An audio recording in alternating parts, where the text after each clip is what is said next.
So I'd like to say good morning to all of you. I'm Amy Gutman, and I'm president of the University of Pennsylvania and a chair of the Presidential Commission for the Study of Bioethical Issues. I want to thank you all for joining us today for the Commission's first public meeting. And I'd like to note the presence of our designated federal officer, Diane Gianelli. Diane, where are you? Raise your hand. Diane, you should know, makes this meeting legal. Thank you, Diane. It was a great honor to be asked by President Barack Obama to serve as chair of this commission. And I am very privileged to serve alongside Vice Chair Jim Wagner, who is the president of Emory University. And Jim is a dedicated educator, an accomplished scientist and engineer, and I can say with direct knowledge, a highly respected university leader. Jim and I have the good fortune of leading a group of skilled and dedicated women and men who are appointed by President Obama from across the country. The commission is composed of experts from wide-ranging fields. You will hear them during the course of this meeting ask questions. We are committed to deliberating over the course of the time that our commission works.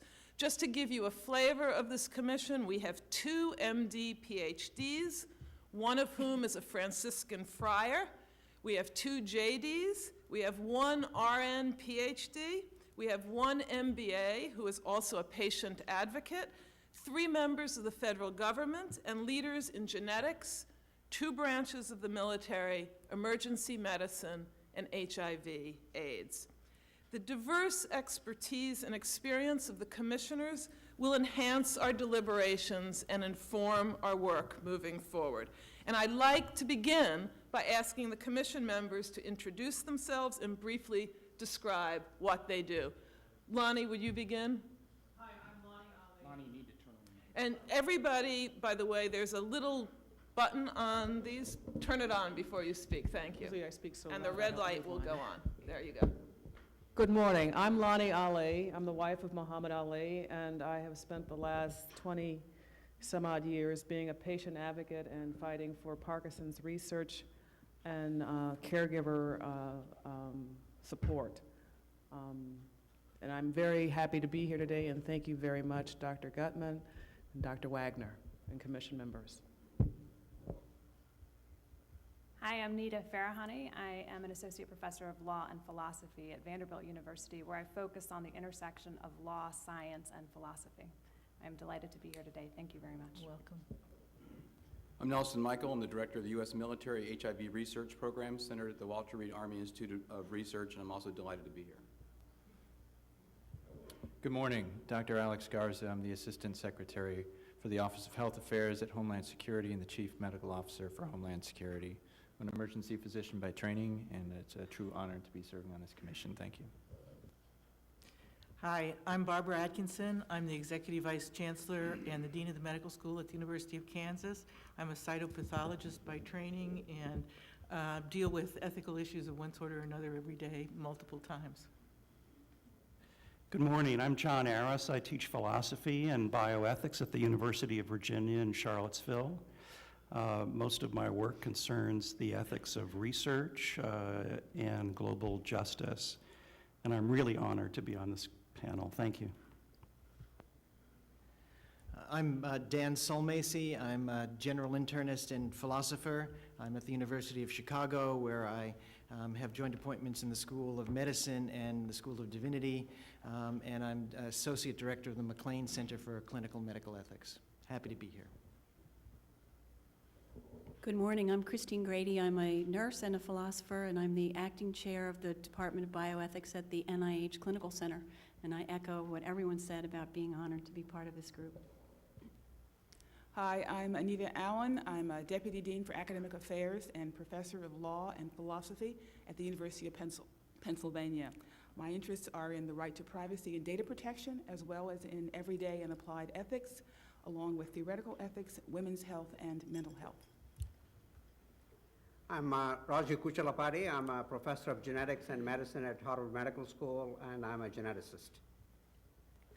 Good morning. I'm Steve Hauser. I'm chairman of the Department of Neurology at the University of California, San Francisco. I'm a neurologist and an internist. My interests are in immunology and genetics. I would also say how delighted I am to be part of this group. Thank you all. We are not going to waste any time, and so we're going to set a precedent of running ahead of schedule. And so let me begin to frame our deliberations. On May 20th of this year, the J. Craig Venter Institute announced that it had created the world's first self-replicating synthetic genome in a bacterial cell of a different species. This made headlines around the globe. Reaction was immediate, and it spanned the spectrum. Yet thoughtful deliberation was impossible in the hours that elapsed between the breaking news and the striking commentaries. Rather than offer an immediate opinion, President Obama asked us, his Presidential Commission for the Study of Bioethical Issues, to advise him in 6 months' time. 6 months' time. 6 months may seem like an eternity in a culture that is accustomed to immediate response.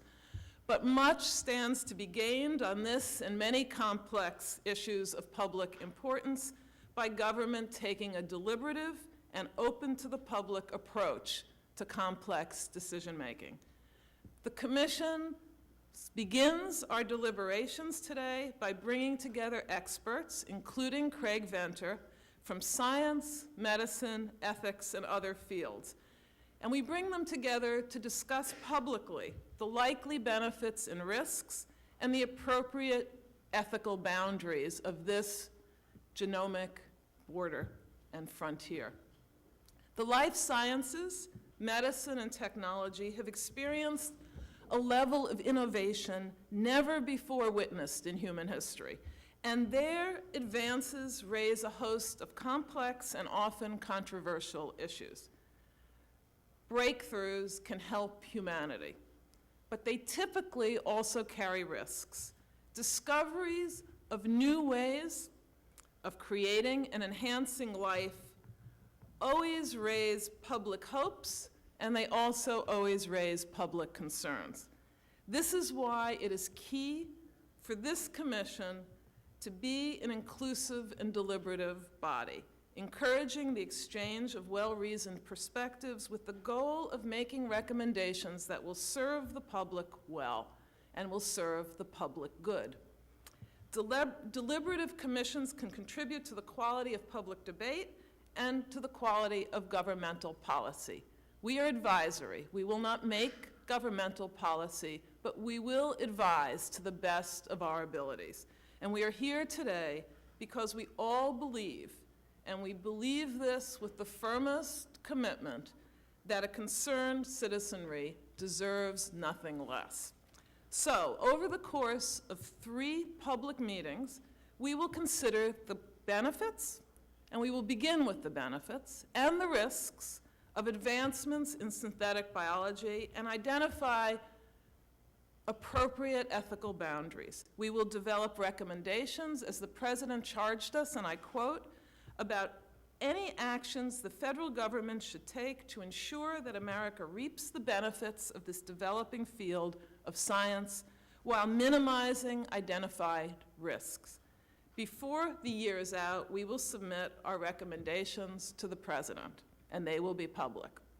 The work before us demands careful deliberation. The time frame demands swift action. This issue is sufficiently complex that 6 months' time is not a long time.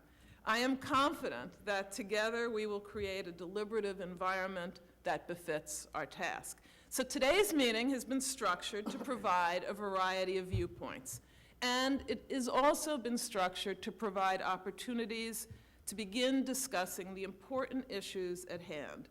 We will begin by understanding the science. Some of the world's leading experts in the fields of synthetic biology and bioethics have joined us to share their perspectives. So that's framing it. We will have 3 public meetings on this subject before we issue our report. Today's meeting is meant to be an overview of what the landscape is here, but we are going to begin, as I said, by focusing on the science, what are the likely advances in this field over the foreseeable future, what are the benefits and risks, and we will get an overview of some of the ethical issues that it raises as well. But before we get underway, I'd like to turn the floor over to Jim Wagner, who has a few words as well to share with you all. Very few words. Amy, thank you. And I join you in thanking the commissioners for your commitment to the task in front of us. Welcome to you. Welcome to the experts who are here today. Thank you for being here, and to the public who's joined us. We need also to recognize how fortunate we are to have Amy chairing us in this deliberation. Not all of you may know her in addition to her running the presidency, running the University of Pennsylvania. Better be careful there. She is no, don't chime in now. You don't want to do this. You don't want to do this. She is an expert in political philosophy, also in ethics and public policy. Those of us that know Amy know that you will learn also that she is an individual of very high energy and high integrity. We are really fortunate that she is making time. She's not doing this in her spare time, but she's making time to lead us. Amy, thank you so much for that. And I agree that the President's charge to us is a good one. It asks us to address the implications of this current milestone that comes as a result of the announcement from the Venture Lab. But before taking a breath, it asks us to anticipate the advances which may lie ahead. And I'll quote the key phrase that Amy quoted: in order to ensure that America reaps the benefits of the developing field of science while identifying appropriate ethical boundaries and minimizing identified risks. This is a wonderful opportunity for us. It's also a serious responsibility to be able to help shape the parameters that ultimately will, we hope and trust, shape public policy. It's a charge, as I read it anyway, and I hope the commissioners read it the same way, I hope you read it the same way as well, that is not only asking us for cautionary recommendations, but also how best to stimulate responsibly this exciting field of research and development so that we discover, create, and apply knowledge here in the service of humanity. Now, clearly, we are not the first people to entertain thoughts about the ethical issues surrounding synthetic biology. Evidence of that is the notebooks already that we have had to review that just skims the surface of some of the important literature that's been published. So if we are not generating ethical views de novo, what is our job? And it seems to me our job is to add value by endeavoring to integrate these disparate views, exercising judgment as best we can, and articulating summaries and recommendations. I'm pleased, and I hope you are too, that we are assembled as an array of individuals that bring learned perspectives that range from business-based perspectives, faith-based, science-based, health-based, policy-based perspectives. We need to be listening to all of these points of view, and we will. Those that are energized by the seemingly limitless possibilities for good that can come from the application of these technologies, as well as those who warn that our enthusiastic, albeit well-intentioned pursuit of this science could go forward as an undisciplined or even amoral exercise of dominion over nature, such that we might ultimately suffer the consequences of our own short-sightedness in our inability to understand and appreciate the value of uncontrolled diversity, so that the very nature we strive to harness might actually enslave us. We need to listen to all perspectives. So with thanks to our fellow commissioners, with thanks to our chair, with thanks to the experts that are visiting, and to our commission staff, Diane, I'm eager and looking forward to the next couple of days of deliberation and to working with you throughout the years. Thank you very much. Thank you. Thank you, Jim.